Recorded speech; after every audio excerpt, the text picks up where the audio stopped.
అందరికీ happy Sunday. Welcome to my channel.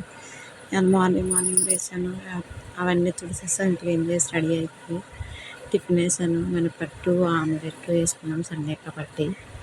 Tiffin వేసుకుని అట్టేసి పిల్లలందరం పెట్టి పిల్లలు పెట్టేసి మా ఇంట్లో పెట్టేసి టెన్ కర్రీ తెచ్చుకుని రైస్ పెట్టాను.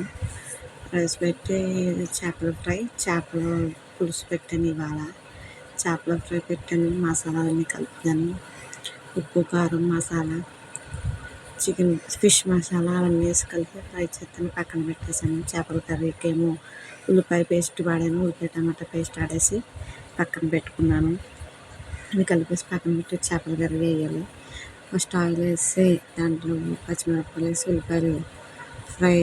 ఉల్లిపాయ పేస్ట్ ఫ్రై చేయాలి. ఫ్రై చేసి అవి మగ్గాక తర్వాత చేపల ముక్కలు వేసి దాంట్లో ఉప్పు, కారం, పసుపు వేసేసి కలిపేసి పక్కన పెట్టేస్తున్నాయి. పెట్టేసి వాటర్ వేస్తే కొంచెం ఎగురుతూ ఉంటుంది.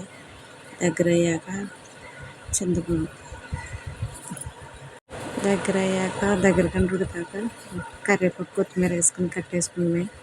అది అయిపోయాక చేపలు ఫ్రై చేస్తాను. చేపలు ఫ్రై చేసి పిల్లలకి ఆకలి వేసేస్తుందండి. గోవా లంచ్కి చేపలు ఫ్రై చేసి అప్పటికి 11:30 అయిపోయింది. లేట్ అయిపోయింది కదా కర్రీస్ తెచ్చినప్పటికి. చేపల కర్రీ చాలా బాగా సూట్ అయింది, బాగుంది. అది అయిపోయి గోవా భోజనం చేసి కొంచెంసేపు రెస్ట్ తీసుకుని నేను మా పిల్లలు, మా ఆయన మా బావని టీవీ చూస్తాను. తీసుకుని మధ్యాహ్నం నుంచి తాటికాయలు వేద్దామని తాటికాయలకి ప్రిపేర్ చేస్తున్నాను. నిన్న ఆదివారం కాదు వీడియో తీసాను కానీ ఎడిటింగ్ చేసే ఖాళీ లేదు. మళ్ళీ మా ఊడు చేపల కర్రీ తిన్నాడని కోడిగుడ్డు పుల్ట పెట్టాను. చేపల ఫ్రై, కోడిగుడ్డు పుల్ట, రైస్, చేపల కర్రీ చేస్తాను. భోజనం చేస్తున్నాము కూర్చొని అందరము.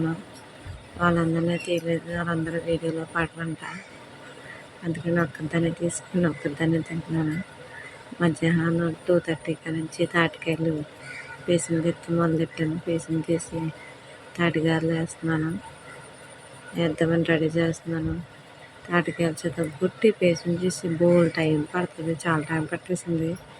అప్పటికి ఫాస్ట్గానే చేస్తాను. అయినా సరే అయ్యేటప్పటికి ఈవినింగ్ 4 అయిపోయింది, 4 అయిపోయింది టైం. గొప్ప వేసి మా పిల్లోడే తెచ్చి కాయలు తీయ అన్నాడని తీసుకున్నా. తీయపోదును. మా ఊర్లో వాన పడుతుంది. అసలు వాన పడి ఎన్ని రోజులు అయిందో. సాయంత్రం 5ంటికి పడ్డది వాన. నా పాప కాలు బాగోలేదని కాలుకి హాస్పిటల్ తీసుకెళ్ళాను.